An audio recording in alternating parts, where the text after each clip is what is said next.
Hello বন্ধুরা, তো আজ নিয়ে আসলাম সেই ছোট্ট সরস্বতী ঠাকুরের ভিডিওটি নিয়ে। তো আজ আপনাদের পুরো রং করা থেকে শুরু করে সমস্ত সাজ সব কিছুই আপনাদের দেখাবো। তো দেখতে থাকুন পুরো ভিডিওটি। তো ধীরে ধীরে আপনাদের সমস্ত রং করা সবই দেখাবো। তো প্রথমে আমি ফেব্রিক কালারটা নিয়ে প্রথম কোট পুরো শরীরে পদ্মের গায়ে তো চারিদিকে আমি লাগিয়ে দেব। তারপরে ধীরে ধীরে সমস্ত রং তারপরে পরে চাপাবো। তো দেখুন কীরকমই হয়। তো প্রথমে সাদাটা ভালো করে লাগিয়ে নেব। সাদাটা লাগিয়ে নেওয়ার কারণ হলো যে কোনো রং এর উপরে দিলে খুবই সুন্দরভাবে ফোটে। তো তারপর আমি মোটা করে ফেব্রিক কালারটা নিয়ে সরস্বতীর গায়ে লাগিয়ে দিলাম। তারপরে ধীরে ধীরে সমস্ত কালারটা লাগাবো। তো প্রথমে আমি সরস্বতীর গায়ে কালারটা লাগিয়ে দেওয়ার পরে হাঁসের গায়েও লাগিয়ে দিলাম কিছুটা। তারপরে ধীরে ধীরে সমস্ত কালার লাগাবো।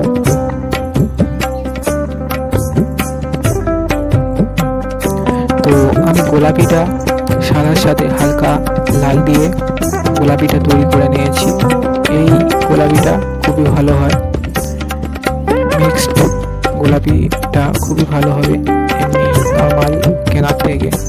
তো আপনারা চাইলে কালারটা বানিয়ে লাগাতে পারেন।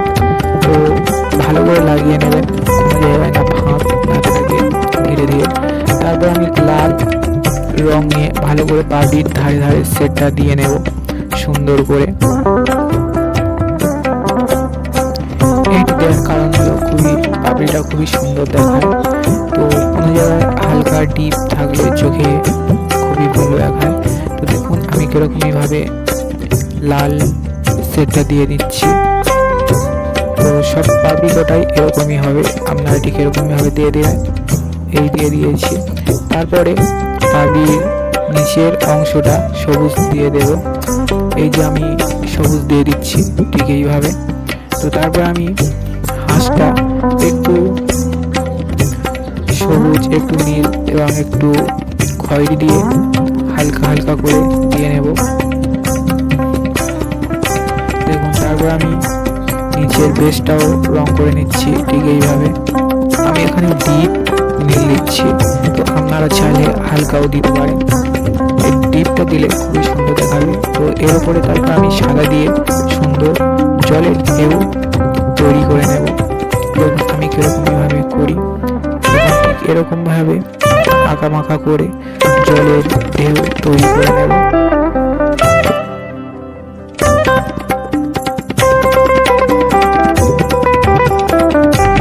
তো তারপরে আমি সুন্দর করে সরু তুলির সাহায্যে নখ এবং আলতাটা সুন্দর করে পরিয়ে নেব। তো দেখুন কীরকমভাবে আমি পড়াই। তো আপনারা ঠিক এরকমইভাবে পড়াবেন।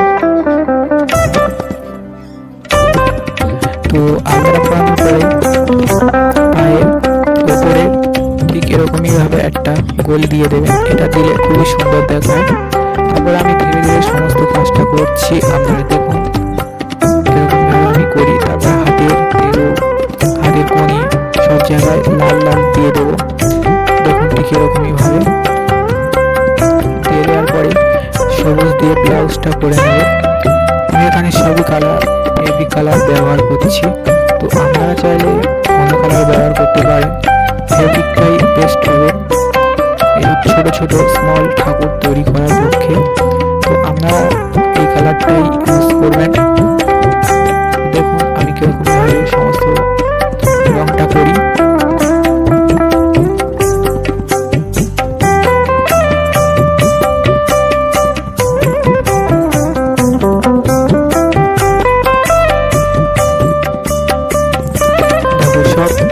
রং করা কমপ্লিট। এবারে শাড়ি পরাবো। তো আপনারা এই ধরনের শাড়ি সাজ দোকানে পেয়ে যাবেন, ঠাকুরের সাজ দোকানে। তো আমি ছোটো ছোটো করে কাপড়ের টুকরো কেটে কেটে নিয়ে প্রথমে আটা দিয়ে এরকমভাবে লাগিয়ে নেব। তো ছোটো ছোটো করে টুকরো টুকরো করে পায়ে থেকে পুরো বলি পর্যন্ত প্রথমে পাটা এরকমভাবে দিয়ে দেবেন, দিলে খুবই সুবিধা হবে পরাতে ঠাকুরের শাড়িটি। দেখুন আমি কীরকমভাবে পরাই, আপনারা দেখতে থাকুন, স্ক্রিপ না করে অবশ্যই দেখবেন, নাহলে অনেক কিছু জিনিস আপনারা মিস করে ফেলবেন।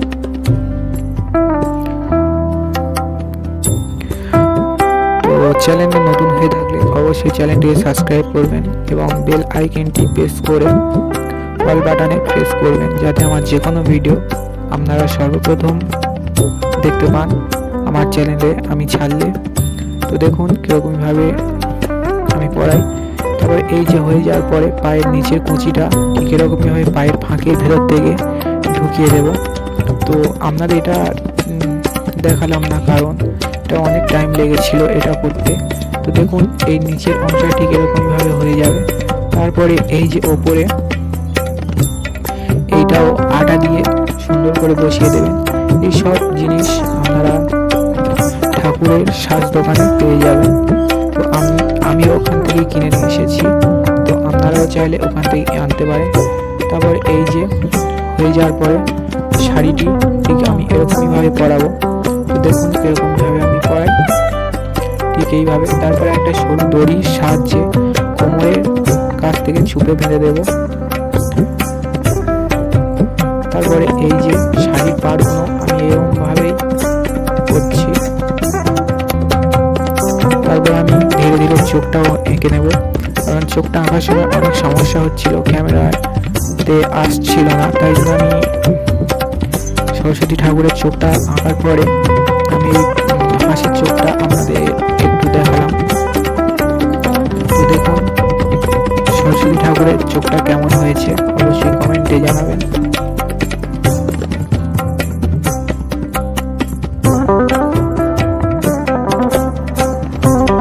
তারপরে মাথার চুলটা আমি কালো করে দিলাম। এই কালোটা অবশ্যই ধরে ধরে মারবেন, নাহলে মুখে চলে আসতে পারে। তারপরে এই যে মাথার মুটুক সমস্ত গয়না আমি হাতে বানিয়েছি পুঁতির সাহায্যে, ছোট ছোট পুঁতির সাহায্যে আমি এরকমইভাবে তার দিয়ে ভেতরতে ঢুকিয়ে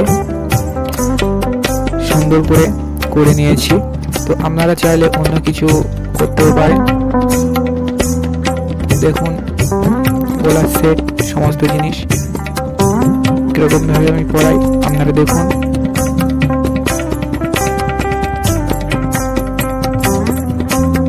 তো দেখুন চুলটা পরিয়ে মানুষ কেমন দেখিয়েছে অবশ্যই কমেন্টে জানাবেন। তবে আমি ছোট্ট করে কাগজের টুকরো কেটে সিঁদুরটা করে নিলাম। তারপরে ছোট ছোট চুমকির মাধ্যমে কানের দুলটাও আমি করে নিলাম।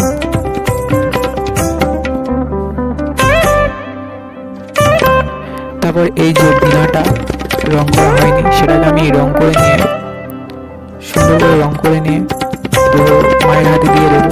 তো তার আগে রংটা সুন্দর করে করতে হবে। তো এই যে আমি রংটা করছি, তো আপনারা চাইলে অন্য কালারও করতে পারেন, আমি এই কালারটাই করছি। দেখুন এরকমই হয়।